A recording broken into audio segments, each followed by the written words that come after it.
Nabi Idris merupakan keturunan Nabi Adam, tepatnya dari putranya Kabil dan Iklimah.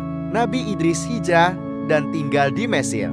Seumur hidupnya, beliau tak berhenti mengajak masyarakat agar tekun beribadah menyembah Tuhan. Di samping terkenal sebagai orang yang sabar, Nabi Idris juga dikenal pemberani.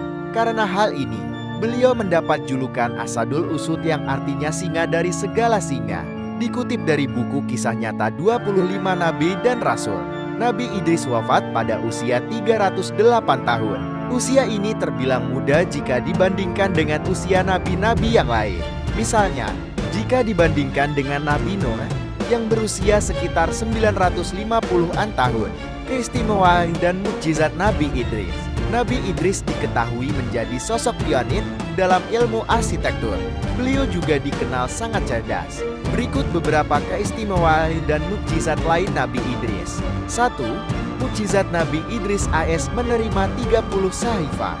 Tuhan telah menurunkan 30 lembaran syahifah kepada Nabi Idris yang isinya petunjuk untuk disampaikan kepada umatnya, yaitu para keturunan Kabil yang durhaka kala itu.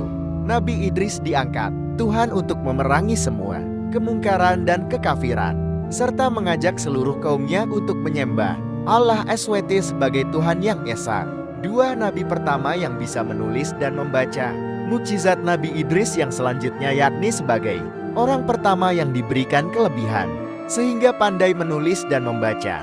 Bahkan pada masanya, Nabi Idris selalu mengajarkan tulis-menulis pada masyarakat. Hasil dari pengajaran, itulah mulai lahir tulisan-tulisan yang di kemudian hari membantu para pengamat sejarah mencari tahu kehidupan di masa lampau. 3. Orang pertama yang menguasai astrologi dan arsitektur. Selain pandai menulis dan membaca, Nabi Idris juga memiliki kelebihan tentang ilmu falak perbintangan atau astrologi. Nabi Idris selalu mengkaji fenomena alam yang merupakan bentuk atau tanda kebesaran Tuhan. Tidak hanya itu, beliau juga dikenal sebagai orang pertama yang mengetahui tentang rencana pembangunan kota hingga peradaban ilmu politik. 4. Memiliki derajat tinggi berdasarkan IS. Maryam ayat 56:57.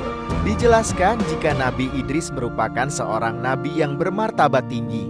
Beliau memiliki derajat yang tinggi selain kemuliaannya sebagai seorang nabi yang soleh dan Tuhan yang menempatkan beliau ada dalam golongan tersebut. 5. Melihat surga dan neraka. Nabi Idris pernah mengajukan satu permohonan kepada malaikat Israel, yakni ingin merasakan bagaimana sakaratul maut. Atas izin Tuhan, diperkenankanlah permintaan Nabi Idris tersebut. Setelah wafat, malaikat Israel memohon kepada Tuhan untuk menghidupkan kembali Nabi Idris. Atas peristiwa itu, Nabi Idris merasakan bagaimana sakitnya menghadapi sakaratul maut. Setelah merasakan kematian, Nabi Idris AS meminta satu keinginan lagi kepada malaikat Israel, yaitu untuk dibawa melihat surga dan neraka.